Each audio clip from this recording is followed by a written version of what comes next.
naka-format sa'yo eh. Ayan. Naka-format na kasi sa document, Ayun. so hindi siya Ano ba mapapalitan. yung back? Ano yun? Yeah.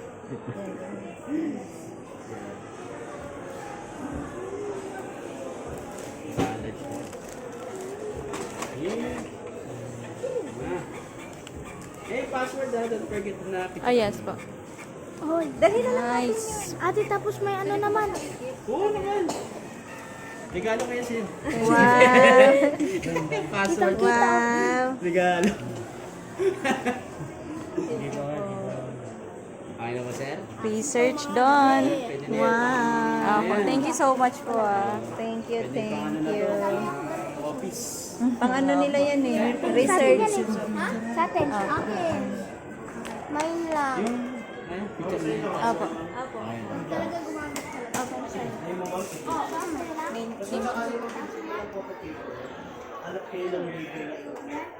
Ako. Tingin kayo ng photo paper.